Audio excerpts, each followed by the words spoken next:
Hi, beloved brothers and sisters. Yeah, welcome to the Zoom. So through last session, just roughly share about the timeline of the Christianity. It's the name for me is really a challenge. I think later I need to carry on. So it's just a go through. It's just a recording because the timing is really for me. It's really it's very short. So I hope, yeah, this can just be a recording. It may not be a good quality, but I think better maybe I will work on this and bring all the resources together and so make a better production. So let's continue for this session. Yeah. Then I will open my word.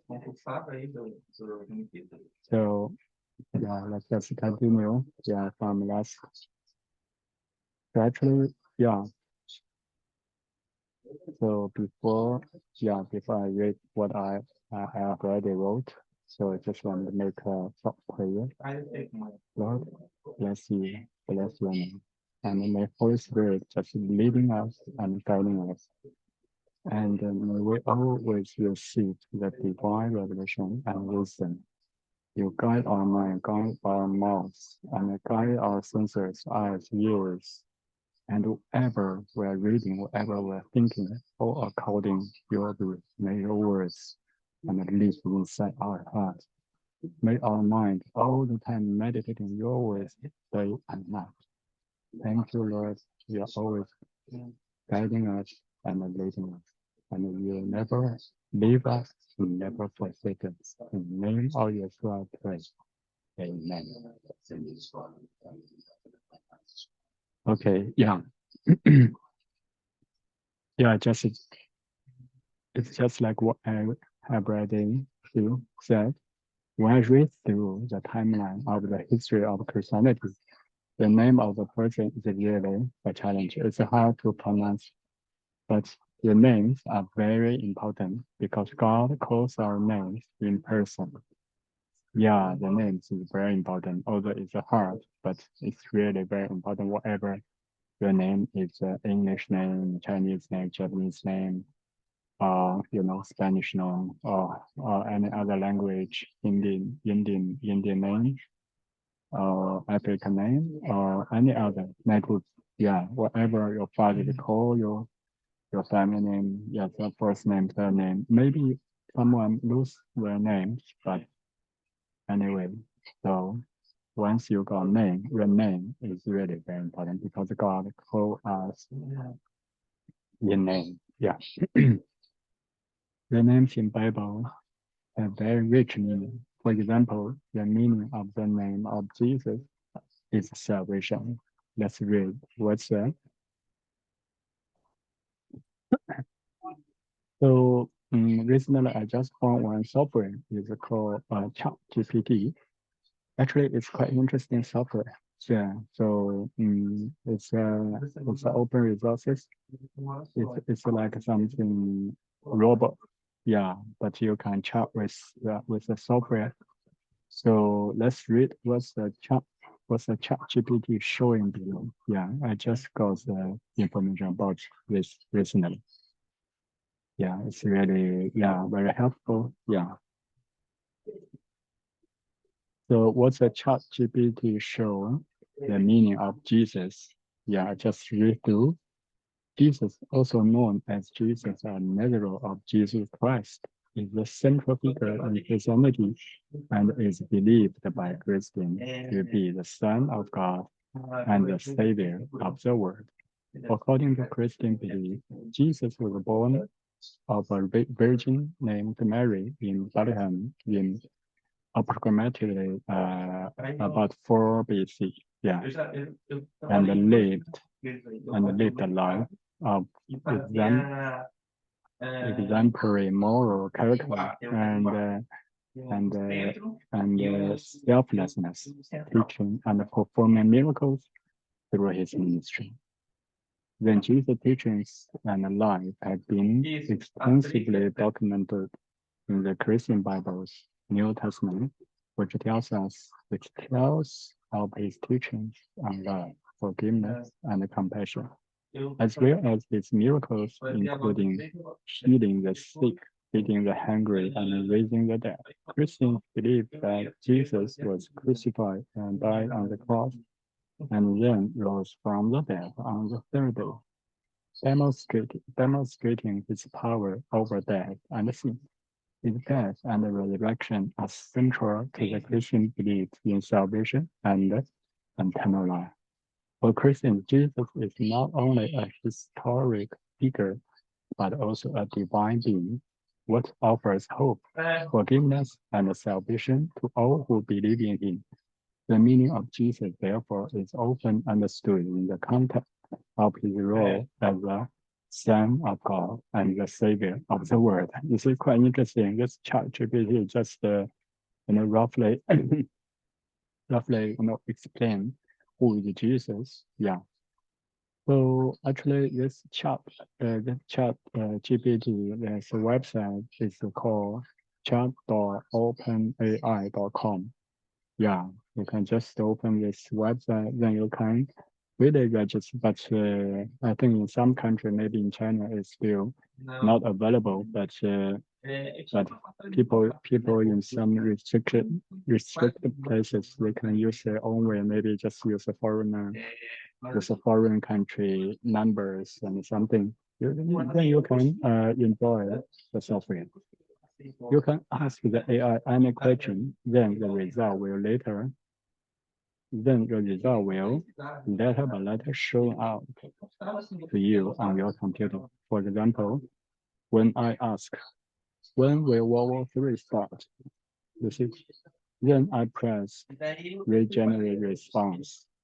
The contents are shown below.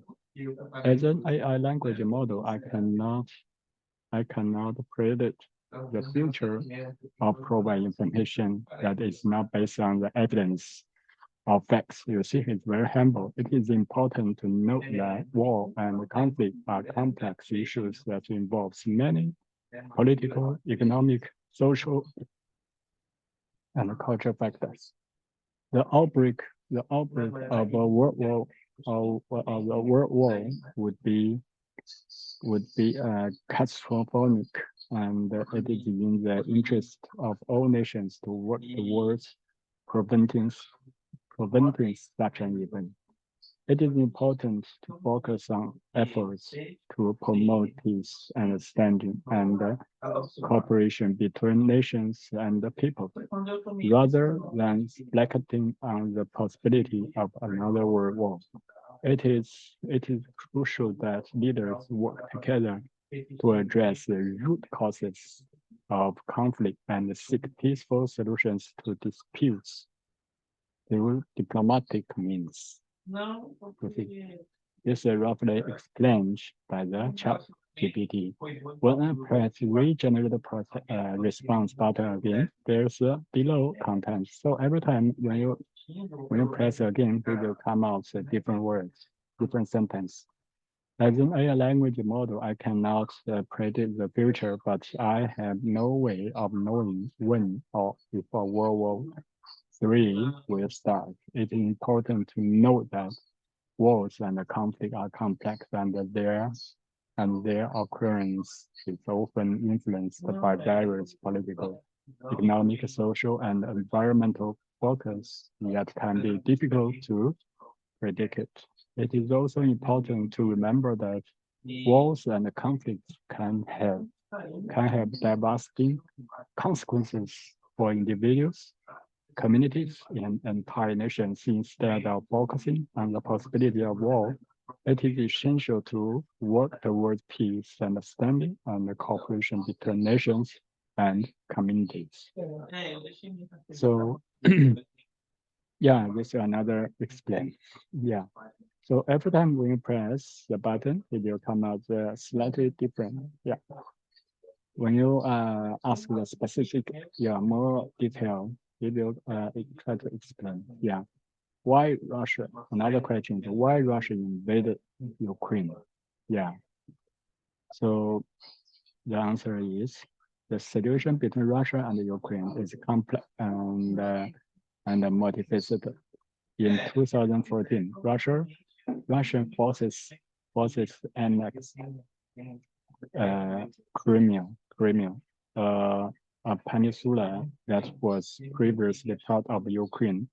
Since then, there has been an ongoing conflict between Ukraine and the Russian separatists in eastern Ukraine, which has resulted in thousands of deaths and the displacements of people. The reason for Russia's intervention in Ukraine are constant and have been the subject of much debate.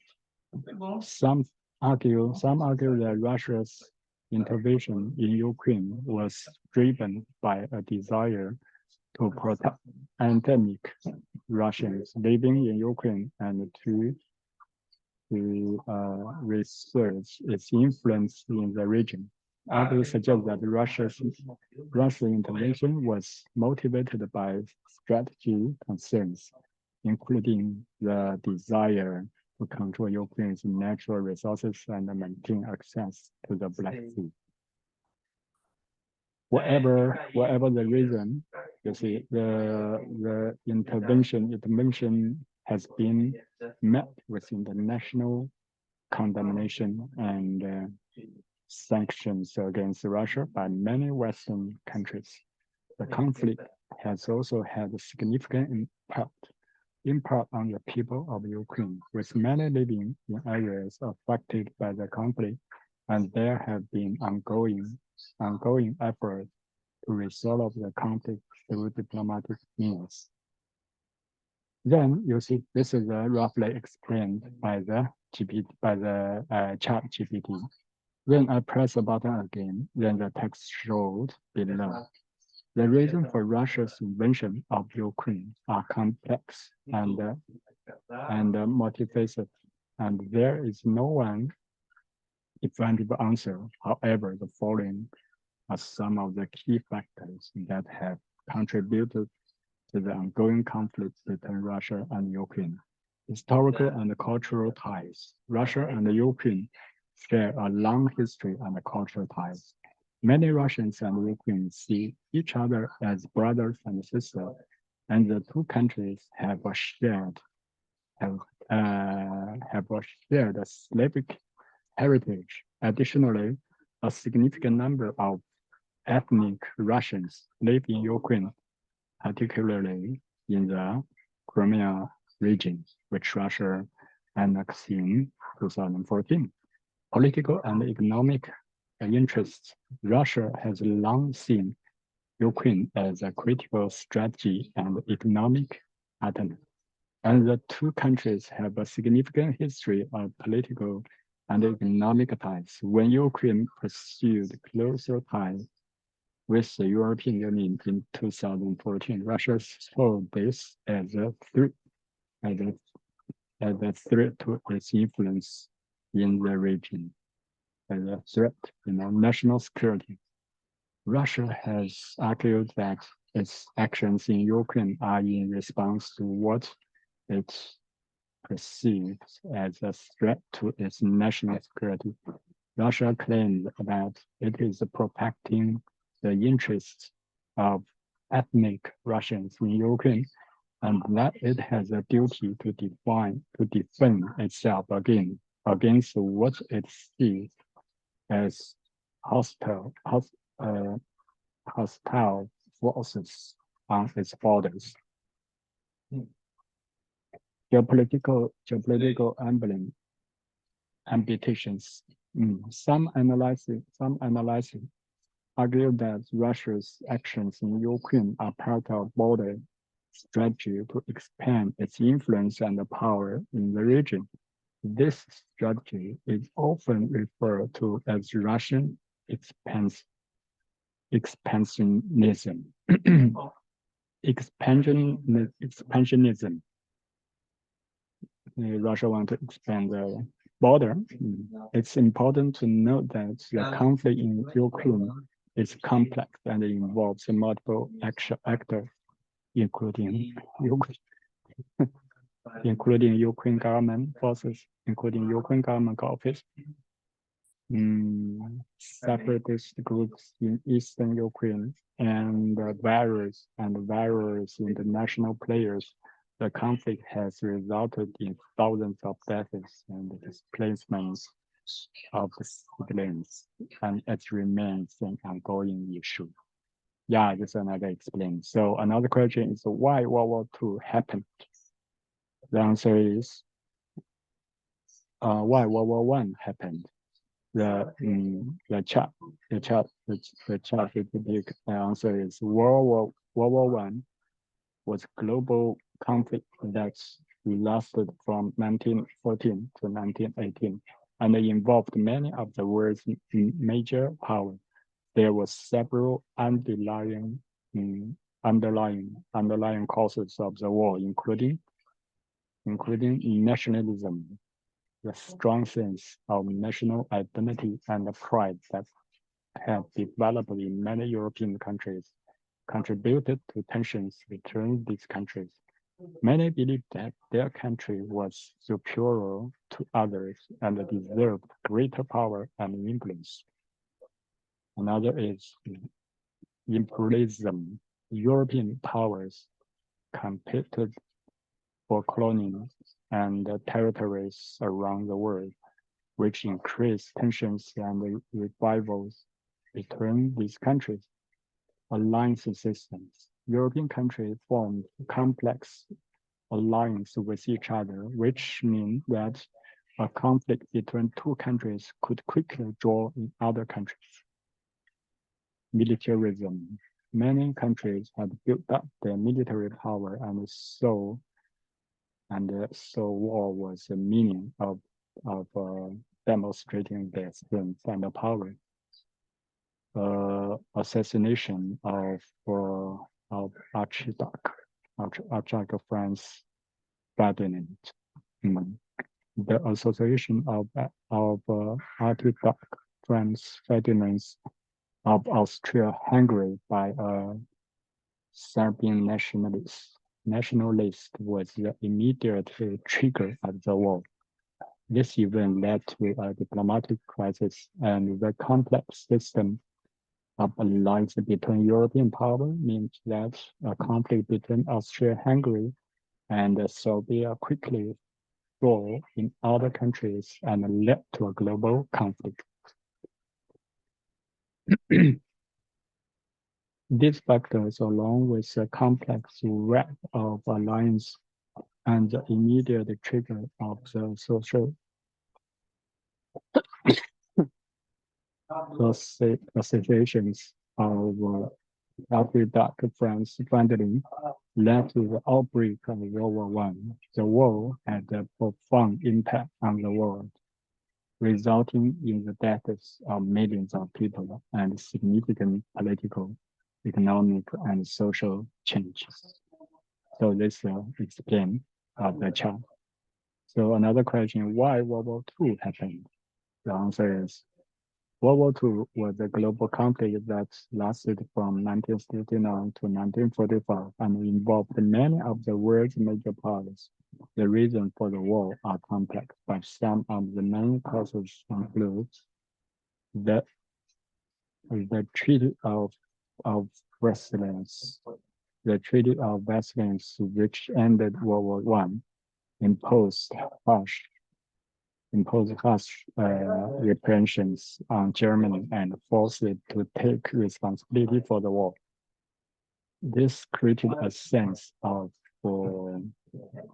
resentment in Germany, which contributed to the rise of Nazi party and the eventual outbreak of World War II. Rise of fascism and nationalism. The rise of fascism and nationalist regimes in Germany, Italy, and Japan created a climate of of aggression and expansionism that contributed to the outbreak of war.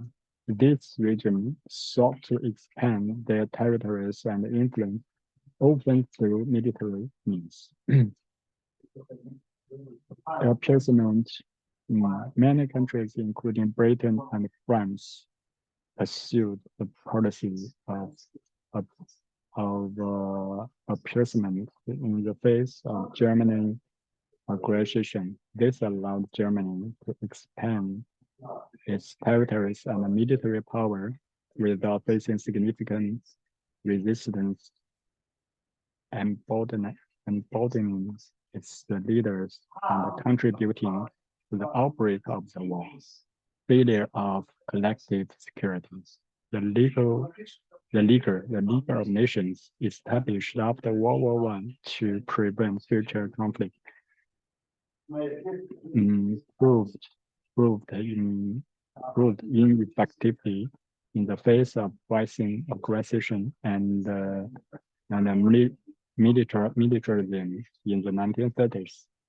Its failure to prevent the Japanese invasion of Korea and the Italian invasion of Ethiopia contributed to a breakdown of international order and the eventual outbreak of war. Invasion of Poland. The immediate trigger for the war was the invasion of Poland by Germany in September 1939. This led to declarations of war by Britain and France and withdrawal in other countries, ultimately leading to global conflict. The reasons for World War II are complex and multifaceted, and the war had a profound impact on the world, resulting in the deaths of millions of people and significant political, economic, and social changes. Yeah, this is roughly explained by the chart. So another question is why China became more close. The answer is China has a long and a complex history of interactions with the outside world, and the reasons for its policies of openness or closeness have varied over time. However, here are several factors that have contributed to China's recent shift towards more close politics.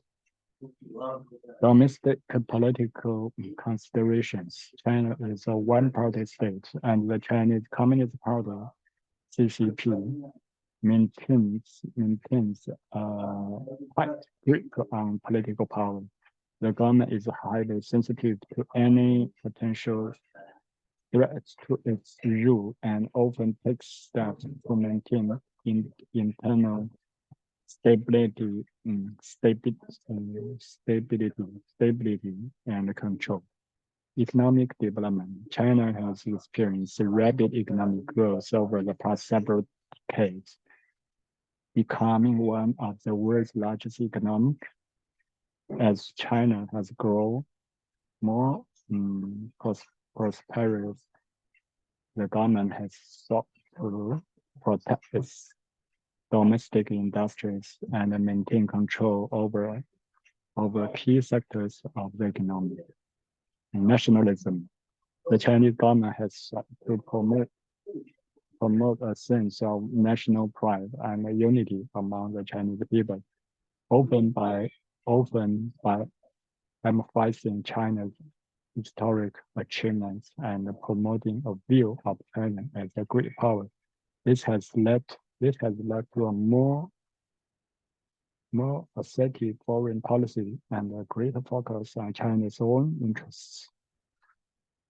Security concerns. China is a major global power, and its leaders are nearly aware of the potential threats that other countries and the international organization may pose to its security. This has led to a more assertive foreign policy and a greater focus and domestic security measures.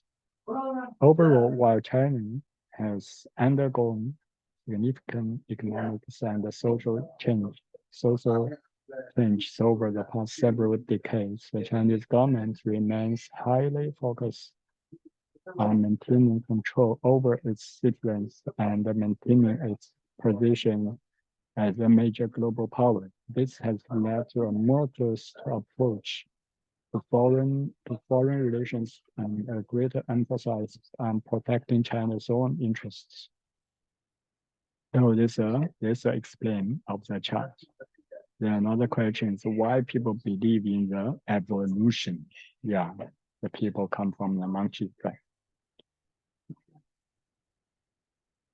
The answer is the theory of evolution, which explains how species change over time through natural selection and other mechanisms, is supported by a large body of scientific evidence. Some of the actually it's a fake evidence, not most of them. Some of the reasons why people believe in evolution include scientific evidence. There is a wealth of scientific evidence that supports the theory of evolution, including the fossil record, comparative anatomy, and embryology, molecular biology, and observation of natural selection in action. Consensus among scientists. The theory of evolution is widely accepted by a scientific community, with a large majority of scientists in relevant fields supporting the theory. Predicative power. The theory of evolution has been able to make accurate predictions about the natural world, such as the discovery of transitional fossils that provide evidence of evolutionary change. Consistent with other scientific disciplines, the theory of evolution is consistent with other scientific disciplines such as geology, physics, and chemistry. Historic support. The theory of evolution has a long history of development and refinement, with contributions from many scientists over the past 150 years. Overall, people believe in evolution because it is a well-supported scientific theory that is consistent with a wide range of scientific evidence and has been able to make accurate prediction about the natural world. While there may be some disagreements of debates within the scientific community about the detail of how evolution works, the basic principles of the theory are widely accepted and supported by a large body of evidence. Yeah, this is this was explained by the chart. I think the chart GPT is just a robot. The robot was trained by the people. Maybe he was feeding a lot of resources and he got memory and he collect all the people thinking and all the books, whatever the evidence. Actually, there's another book specifically talking about the evolution. There's a lot of evidence, so-called evidence of the evolution. Actually, lots of them is a fake because now the scientists also got lots of problems. They just working for the money. And I'm not saying everyone, yeah, but some of them, yeah, maybe because of some other things, they speak the lies and use the wrong resources. And actually the work, they're not against the people, they want to against God. Yeah. So anyway, yeah, because you know, and God also support the science because the truth is a fact. You know, the fact is that when the future, when people finding out more because God knowledge is unlimited. So maybe one day we can really find out the truth and find out, the what's the evidence, the more detail, and we have more technology. You see, we have more, more useful tools. Then we can discover, yeah, which is wrong, which is right. We can use a scientist way to prove, yeah. So because scientists now we only have a very lots of limitation. Not everything we can be proved. So actually, the evolution is just a theory. We cannot say it's a scientist because it's a totally different. I am a scientist. I'm not say I'm a scientist because yeah, I'm interested in science. I know what's a scientist's way. Yeah. So actually, this kind of evolution, this is just to pick up some, pick up some school or pick up some born. Nobody knows where the book come from, and so some scientists just use some measurement to check, or it's come from which year, and come from where, or use something just put together. And actually, another, yeah, because normal people can never find out what's the truth exactly. Yeah. So, but don't worry. If you really want to find out the truth, yeah, you really can find out because God is our supporter. God is our supply. Yeah. And another interesting question I see, how to find job in UK. What's the answer? You see, the answer is finding a job in the UK can be challenging and a competitive process. But there are several steps you can take to increase your chances of success. Check your eligibility to work in the UK before you start your job search. It's important to ensure that you have the legal right to work in the UK. If you are a non-UK citizen, you may need to apply for a visa or work permit. Update your CV and a cover letter. A well-written CV and a cover letter are essential for getting noticed by employers. Make sure your CV is up to date and tailored to the specific job you are applying for. Use job search website. There are many job search websites available in the UK, such as Indeed, Monsters, and Reed. These sites allow you to search for jobs by location, industry, and job type. Network with other professionals. Network can be an effective way to find job opportunities. Attend industry event and connect with professionals in your field on like LinkedIn. Apply for jobs and follow up. When you find a job that you are interested in, make sure to apply promptly and follow up with employer after submitting your application. Consider working with a recruitment agency. Recruitment agency can help you find job opportunities that match your skills and experience. Be prepared for interviews. If you are invited for an interview, make sure to prepare thoroughly by researching the company and practicing your interview skills. Overall, finding a job in UK requires persistence, preparation, and the willingness to explore different opportunities. By following these steps and staying focused on your goals, you can increase your chance to find a job that meets your needs and interests. So, okay, this is a really interesting and powerful software. From now onwards, I will try to use this chat to do something about making the Bible more easier to be understand project. Let's start from the instruction of all kinds of different versions of the Bible. Yeah. So I just put in NKJV, yeah, NK New King James version, New King James version. Then what's the chat explain?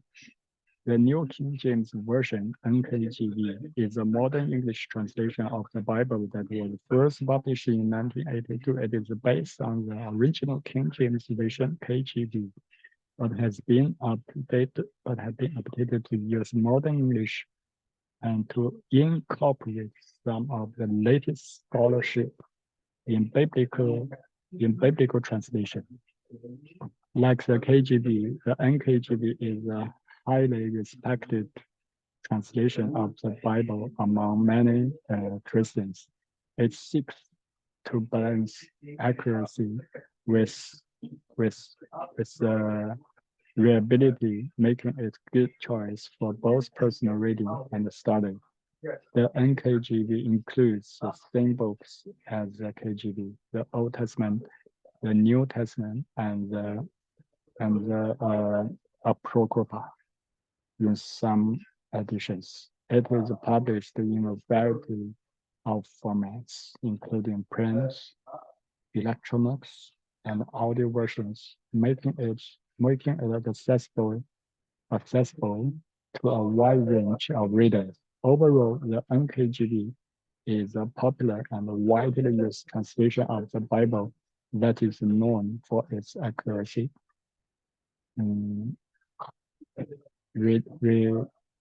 readability, and the connection to the rich history of English Bible translation. The New King James Version of the Bible was first published in 1982 by Thomas Nelson, INC, a leading Christian publisher. The NKJV was a result of a long process of translation and revision that sought to update the original King James Version KJV for modern readers. The KJV had been the dominant English translation of the Bible for over 350 years, and it had a profound impact on the English language and the culture. However, over time, the language and the vocabulary of the KJV had become increasingly archaic, making it difficult for many readers to understand. To address this issue, a team of scholars and translators worked on revising the KJV using the best available manuscripts and modern scholarship. The result was the NKJV, which sought to retain the beauty and accuracy of the KJV while making it more accessible to modern readers.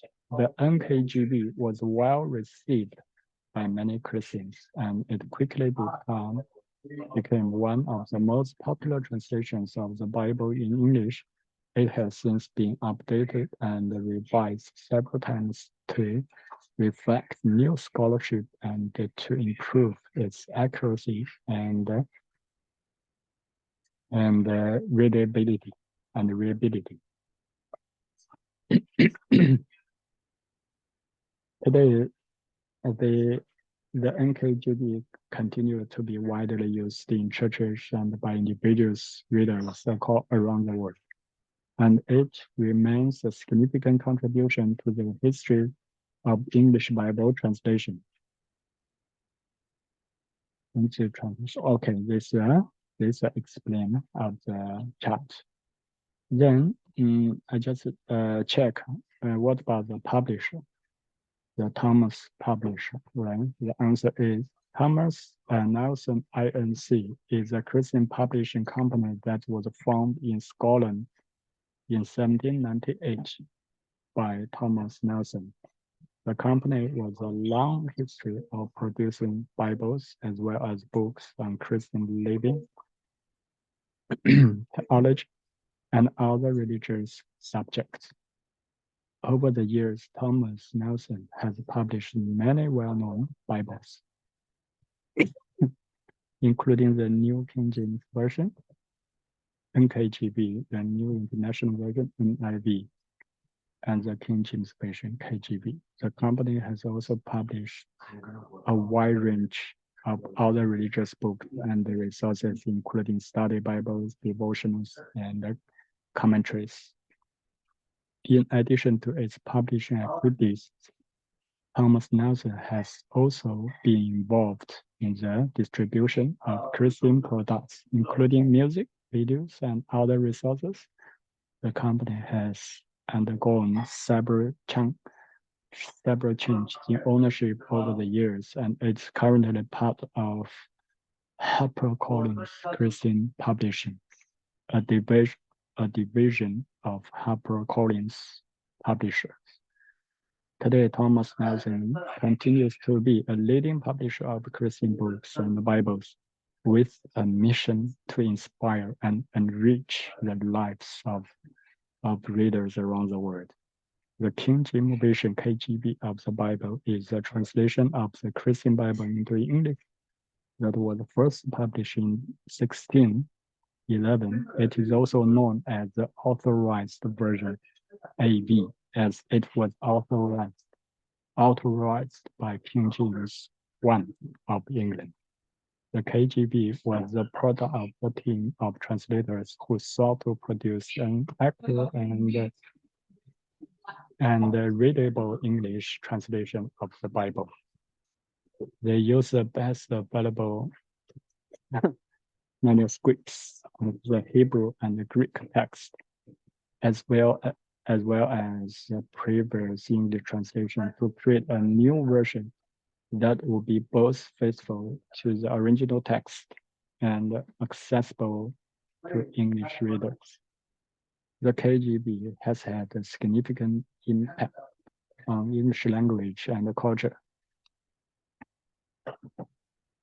Its distinctive and poetic language has influenced literature, music, and other art forms, and its teachings have played a major role in the development of Western civilization. Today, the KJV remains a widely used and respected translation of the Bible among many Christians. It is known for its accuracy, its beauty of language, and its connection to the rich history of English Bible translation. The KJV includes the same books as other versions of the Bible, including the Old and the New Testaments, and in some additions, the Apocrypha. All right, press the button again, then come out another explain. King James, no, I'm checking what's the background of the King James I. Yeah, then the answer is King James I was the king of England and Scotland from 1603 until his death in 1625. He is best known for his role in the development and the authorization of the King James Version KJV of the Bible, which was first published in 1611. James I was born in 1566 in Scotland, and he became king of Scotland as an infant after the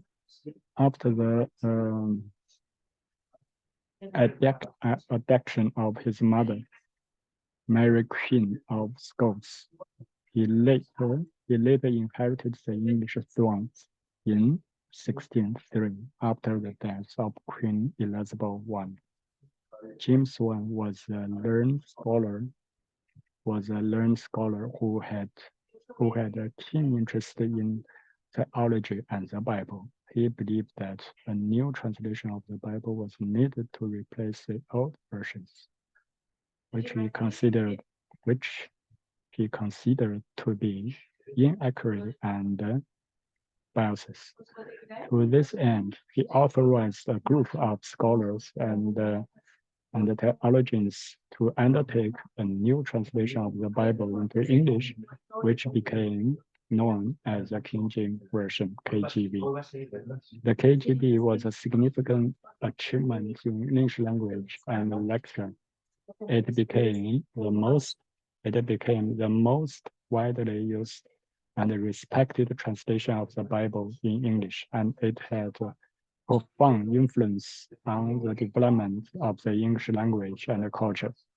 In addition to his role in the development of the KJV, James I is also known for his efforts to establish a lasting peace between England and Scotland, as well as for his support of the arts and sciences. He was a patron of William Shakespeare and other Nobel writers and scholars of his time. So another research is about Mary. Yeah. So then the answer is Mary, Queen of Scots, was a Scottish queen who reigned from 1542 until 1567. She was daughter of James V of Scotland and his second wife, Mary of Guise. Mary became queen when she was only 6 days old, following the death of her father. Mary's reign was marked by political turmoil and conflict, both within Scotland and with England. In 1565, Mary married her cousin, Henry Stott, Lord Bentley, but the marriage was unhappy and marked by infidelity and violence. In 1566, Mary gave birth to a son who would later become King James VI of Scotland and King James I of England. The following year, Mary's second husband, James Harpon, fourth Earl of Boswell, was implicated in the murder of Bentley. Mary was also accused of being involved in the plot, and she was forced to abdicate in favor of her infant son, James VI. Mary then fled to England, seeking the protection of her cousin, Queen Elizabeth I. However, Mary's presence in England was seen as a threat by Elizabeth, and she was imprisoned for nearly 19 years. During this time, Mary became involved in various plots to overthrow Elizabeth and to restore herself to the throne of Scotland in 1587. Mary was convicted of treason and executed by beheading. Mary's life and reign have been the subject of numerous books, plays, and films, and she remains a controversial and fascinating figure in Scottish and English history. There have been several films made about Mary, Queen of Scots, over the years, each offering their own interpretation of her life and reign. Here are a few examples. Mary of Scotland, 1936. This film stars Catherine Hepburn as Mary and Frederick March as her cousin, Queen Elizabeth I. The movie focuses on Mary's attempts to reclaim the throne of Scotland and her eventual imprisonment and execution. The private life of Henry VIII, 1933. While not specifically about Mary, this film featured her as a supporting character, with Merle Oberon playing the Queen. The movie tells the story of Henry VIII's many marriages and features several prominent historic figures, including Anne Boleyn and Thomas Cromwell. Another film, Mary, Queen of Scots, 1971. This film stars Vanessa Redgrave as Mary and Glenda Jackson as Elizabeth I. The movie focuses on the relationship between the two queens and their struggle for power, with particular emphasis on the religious tensions of the time. Mary, Queen of Scots, 2018. This more recent film stars Sarah Rennie as Mary and Margot Robbie as Elizabeth I.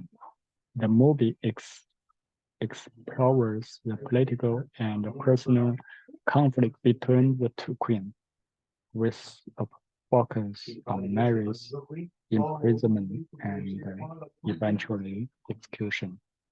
There have also been several TV shows, plays, and other adaptations of Mary's life, each offering their own take on her story. All right, another question is, what about the first complete translation of the Bible? Yeah. Then the answer is, the first complete translation of the Bible into English was produced by John Wesley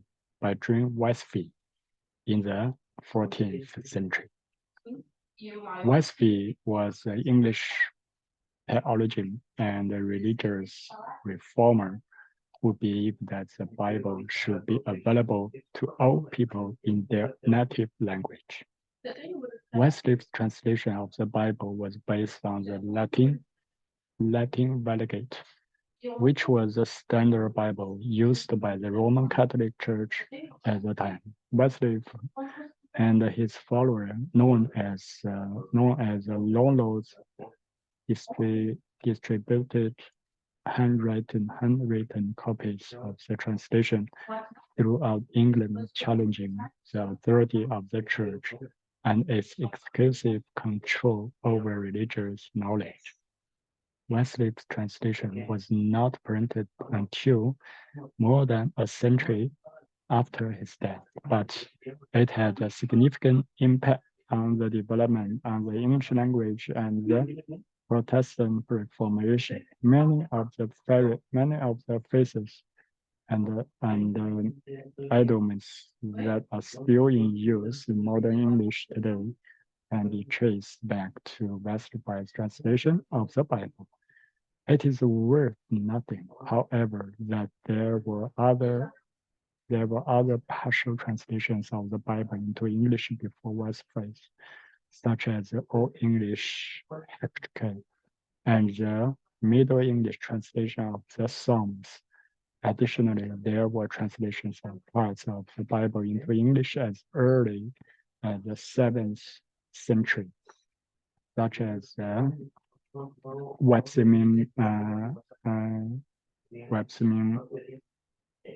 Psalter, which contains translations of several Psalms. Okay, so what's the first Bible? Yeah, the answer is the exact date of the composition of the first books of the Hebrew Bible or Old Testament is a matter of ongoing scholarly debate. However, it is generally agreed that the oldest parts of the Hebrew Bible were likely composed between the 12th and 5th century BCE.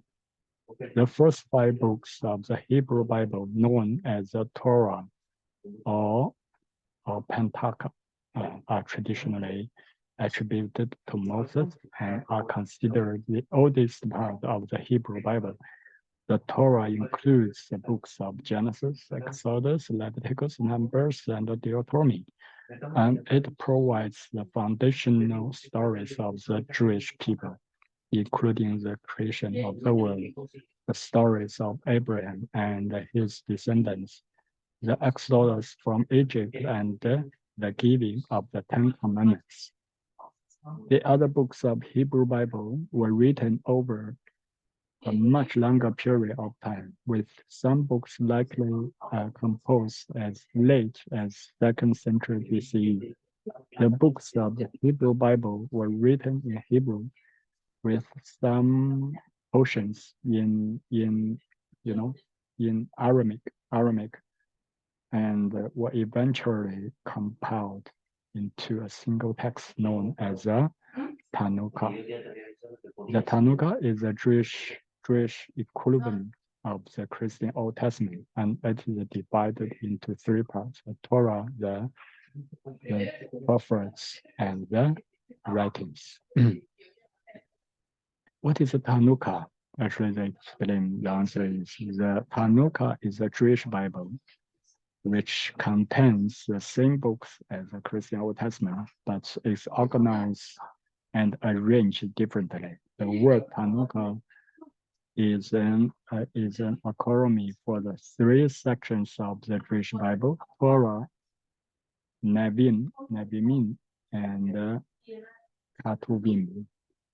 The Torah is the first section of the Tanukh, and it contains the 5 books of Moses, which are also known as the Pentateuch. The books of the Torah are Genesis, Exodus, Leviticus, Numbers, and Deuteronomy, and they provide the foundational stories of the Jewish people. The Nevi'im, or prophets, is the 2nd section of the Tanukh, and it contains books that tell the stories of the prophets and the history of Israel from the conquest of the land of Canaan to the Babylonian exile. The books of the Nevi'im include Joshua, Judges, Samuel, Kings, Isaiah, Jeremiah, and others. The Ketuvim, or writings, is the 3rd and final section of the Tanukh, and it contains a variety of books, including poetry, wisdom, lecture, and historic narrative. The books of the Ketuvim include Psalm, Proverbs, Job, Ruth, Esther, and others. Together, the Tanukh reprints the scriptures of Judaism, and is regarded as the authoritative sources of Jewish law, history, and tradition. So, by the way, just want to test the software below. It's some other topics because I want to test this chat ATP is the nature, I just test 8964. Yeah, that's it shows nothing. Then I type again 8964 TMM. Then the answer is the fees 8964 TMM typically refers to the events that took place in and around Tiananmen Square in Beijing, China on June 4, 1989. At that time, student-led pro-democracy protests were taking place in Tiananmen Square, with demonstrators calling for greater political freedom and an end to corruption in the Chinese government. However, on the night of June 3 and into the early morning of June 4, the Chinese government sent in military forces to suppress the protests. The exact number of of carcerators is unknown, but it is estimated that hundreds of even thousands of people were killed or injured. The Chinese government subsequently arrested and imprisoned many of the protest leaders and instituted a crackdown on dissent and the political opposition that continues to this day. The events of 896 remains a sensitive and a taboo topic in China, and the discussion of the topic is heavily censored by the Chinese government. However, the events continue to be remembered and commemorated by activities and advocates around the world who call for greater democracy, civil liberty, and human rights in China. All right, this roughly the explain of the chart. Then I just input Xi Jinping, see what's the chart explain. The answer is Xi Jinping is a Chinese politician who has been a general secretary of the Communist Party of China since 2012 and the president of the People's Republic of China since 2013. He was born on June 15, 1953 in Beijing, China, and is a son of Qi Dongyun, a revolutionary leader and former vice premier of China. Xi Jinping has played a key role in China's political and economic development in recent years, leading efforts to strengthen the country's military, expand its global influence, and reform its economy. He has also overseen a crackdown on corruption and dissent within the party and the government.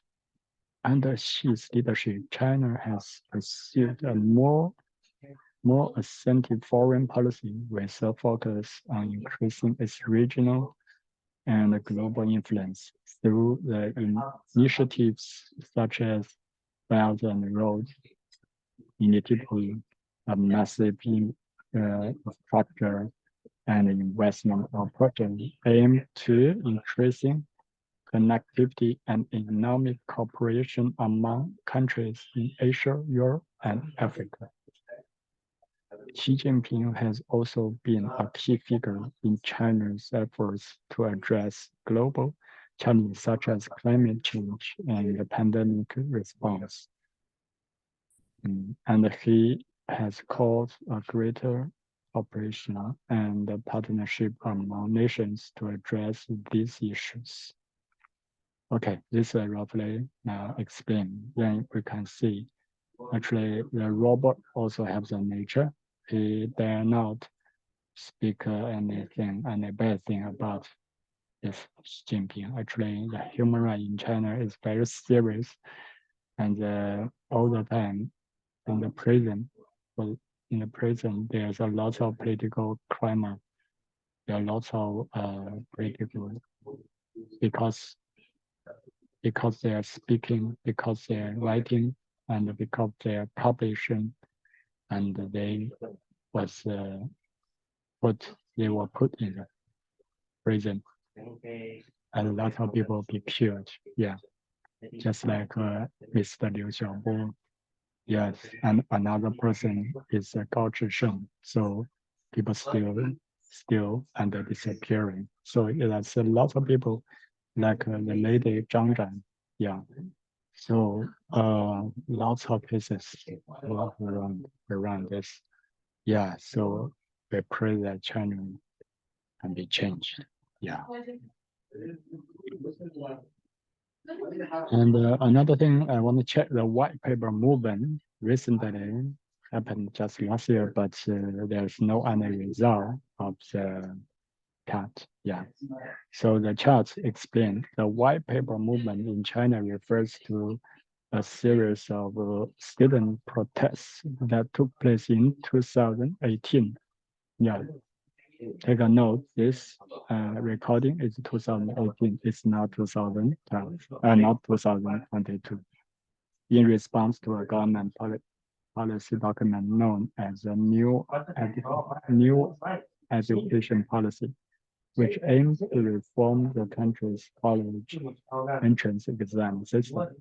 The protest began in early July 2018 when a group of students from Peking University posted an open letter system criticizing the policy document for being too focused on vocational training and not giving enough attention to the humanities and the social sciences. The letter quickly gained action on social media, and soon similar letters and passions was circulating at universities across the country. The movement grew rapidly with protests and the demonstrations taking place at universities in major cities throughout China. The protesters demanded greater academic freedom and more stay in the direction of the education and criticized what they saw as a king towards political control and ideological ideological conformity in China's higher education system. The Chinese government responded to the protest with a mix of repression and cooperation. Some of the more vocal protesters were detained or expelled from their university, while others were persecuted, were pursued to recant their statements or apologize for their actions.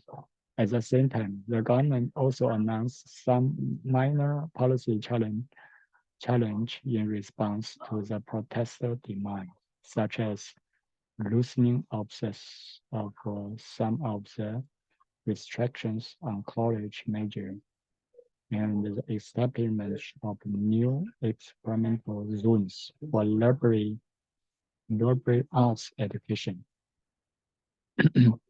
The white paper movement is seen by some as strong on growing frustration and dissent among Chinese youth, who are increasingly demanding greater participation and voice in the direction of their country. However, the Chinese government remains highly resistant to such calls for greater democracy and civil liberty, and has shown willingness to use force and repression or maintain its grip on power. Yeah, then I tap the button. Again in the chat answer. I'm not aware any white paper movement happened in China in 2012. The term white paper movement is generally associated with a series of student-led protests that occurred in China 2018. In response to a government policy paper, a government policy paper that proposed a shift away from a focus on library arts education in favor of more practical and vocational training. It is possible that there is some other movement of protests happening in China in 2012 that is referred to as a white paper movement, but I don't have any information about that. Could you please provide more context or information so I can better understand And assessing, yeah, it's really like a human. Then I just ask another question. Yeah, the answer is the human rights situation in China has been a subject of controversy and criticism for many years. The Chinese government has been accused of a range of human rights abuses, including restrictions on freedom of speech and the press, the suppression of political opposition, restrictions on religious and cultural practices, and wider spread surveillance and censorship of the internet. In particular, China has been criticized for its treatment of ethnic and religious minorities, including Urumqi Muslims in the Xinjiang region, where there are reports of forced labor, mass internment, and other abuses. China has also been accused of violating the human rights of people in Tibet, where there are restrictions on religious and cultural practices, and in Hong Kong, where there have been protests and unrest in response to new security laws. China has defended the record on human rights, arguing that it is a developing country that faces many challenges in balancing economic growth with political stability and social welfare. The Chinese government has also argued that its policies are aimed at promoting social harmony and stability, and that it is committed to protecting human rights and improving the living standards of its citizens. International human rights organizations, however, continue to express concern about the human rights situation in China and call for great respect for human rights and civil liberties. The issue of human rights in China is complex and multifaceted and is likely to continue to be a subject of debate and controversy for the essentially future. Then I ask another question: climate change is fake? Yeah, then but the answer is the overwhelming consensus among scientists and experts is that climate change is real and is primarily caused by human activity, such as burning fossil fuels, deforestation, and other industrial processes. The scientific evidence for this is extensive and well documented, with thousands of peer-reviewed studies supporting the conclusion that human activities is causing the Earth's climate to change. There are still some people who dispute the scientific evidence for climate change, but the vast majority of climate scientists agree that it is a serious problem that needs to be addressed urgently. These impacts of climate change are already being felt around the world, from more frequent and several heat waves to rising sea levels and increased frequency and the intensity of extreme weather events. Many countries and organizations have already taken steps to address climate change through initiatives such as reducing greenhouse gas emissions, promoting renewable energy, and investing in more sustainable forms of agriculture and transportation. Addressing climate change is complex and a challenging issue, but it's a critical one that will require the cooperation and the commitment of people, business, and governments around the world. Now, this roughly explained, but this is a very so actually it's a very this topic, the greenery. Actually, there's some journalists just catch the younger lady, all of them supporting reduce keep the earth green. The people use the private jet. They attending the meeting, and the younger lady even say, "I have plenty of private jet. Of course, I will come by private jet." So actually, this climate changing and something is really we need to do more research, and because money talks, the people use their own strategy. They try to steal, the devil always tries to steal, kill, destroy. But if he directly steal, kill, destroy, and nobody will follow the devil, right?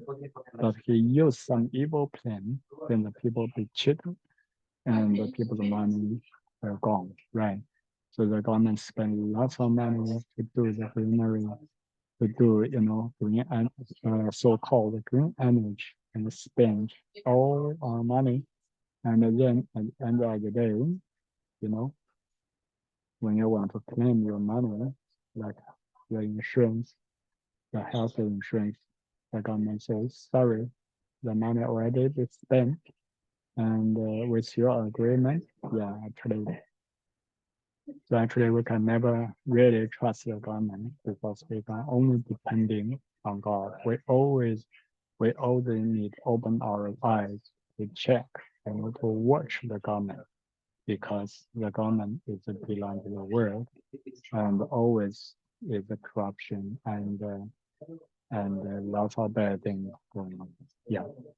Okay, so now let us continue the Bible study. So roughly we know the nature through this few tests. Roughly we know the nature, right? The nature of the AI, of the robot, of the chat. Yeah.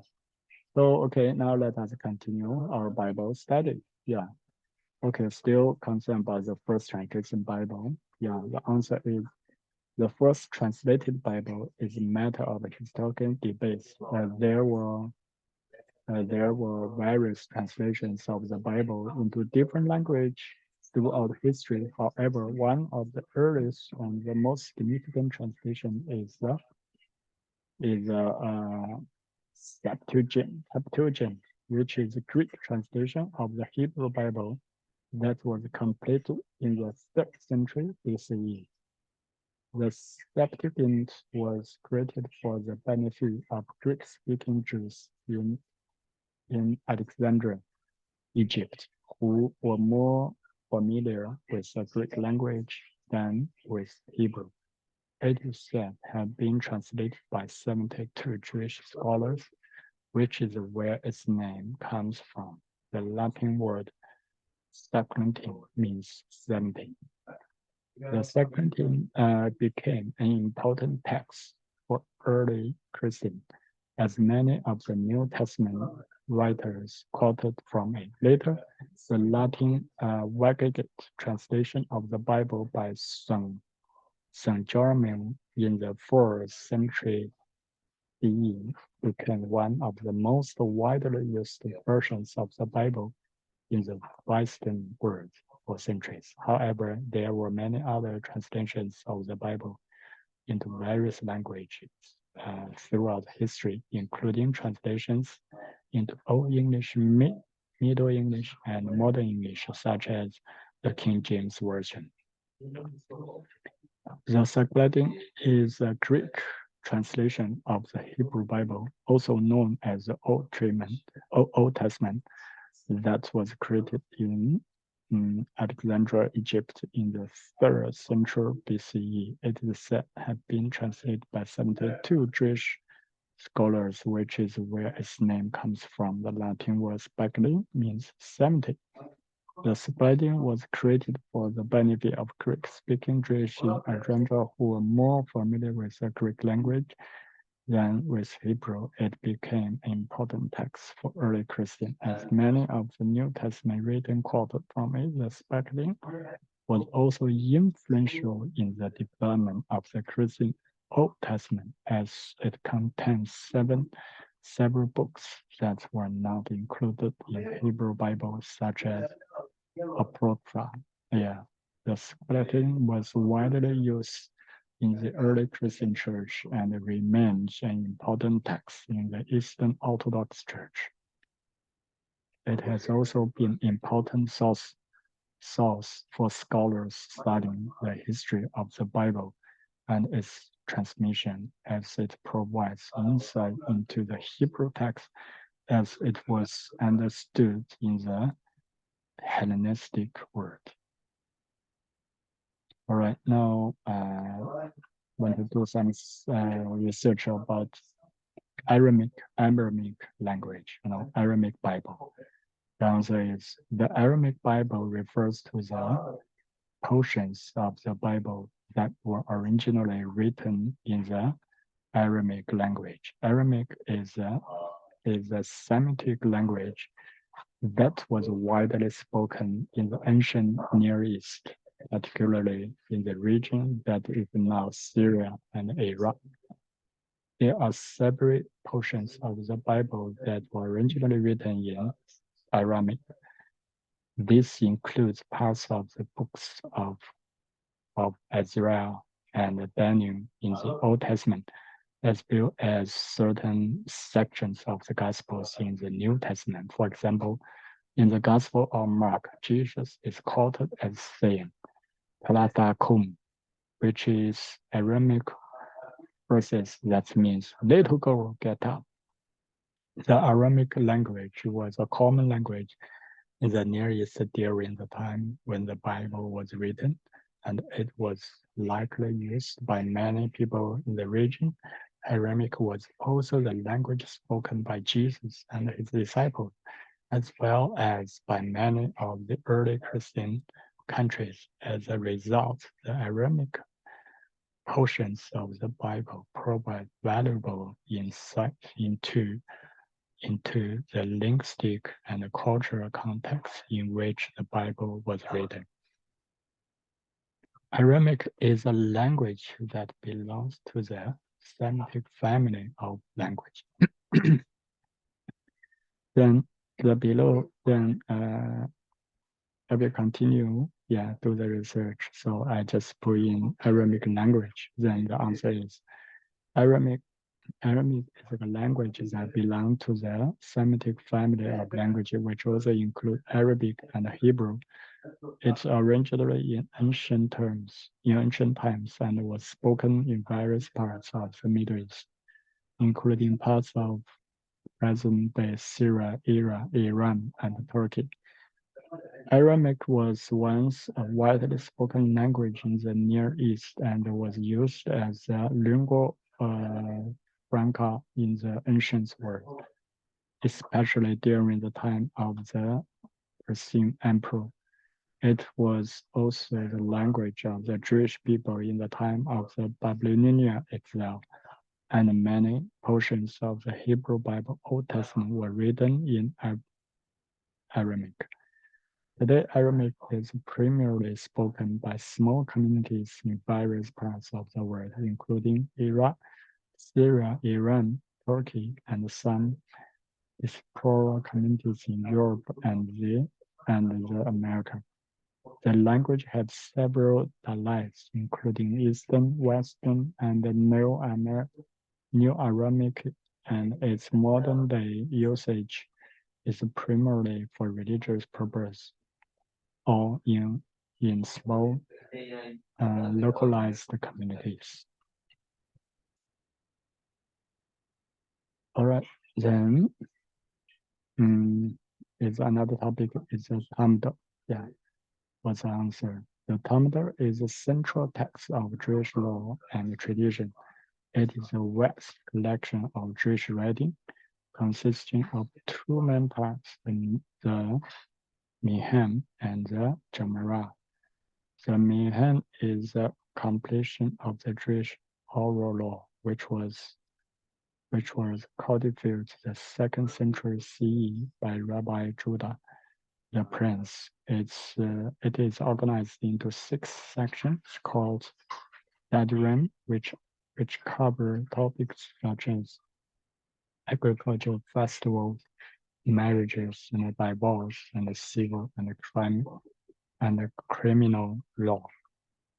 The Gemara is a commentary on the Muslim written by rabbis in Babylon and Palestine during the 3rd to 5th century CE. It discusses and analyzes the Mihem as well as other Jewish texts and includes stories and legal discussion.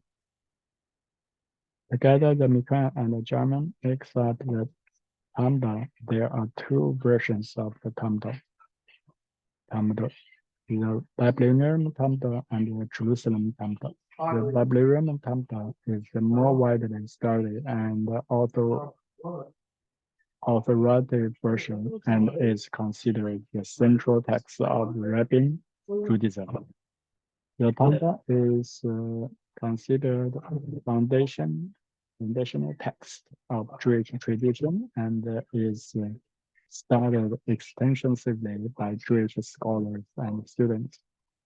Its discussion and debates on Jewish law and ethics have had a profound influence on Jewish life and through thoughtful centuries. Yeah. All right. So today I just want to share that with you. So the next time will be continuing. Yeah. So just want to feel all the knowledge, you can really understand what's the meaning of the sacrifice. The sacrifice is God's design for us. It's just like why God created us follow his own image. Actually, the sacrifice is a perfect design for the salvation. Yeah, the devil can never play any part. It's only God. Yeah, he himself. Because we are his body, God is unbroken, is undeceived. He is almighty, he is over and over and above everything, above all the names and over all the names. He is above and only above. Yeah, okay, so I just shared here and use a high praise prayer and bless my beloved friends and brothers and sisters. Yes, the Lord bless you and keep you, and the Lord make his face shine upon you and be gracious to you. The Lord lift up his countenance upon you and give you peace. Give you shalom peace. In the name of Jesus, we pray. Amen.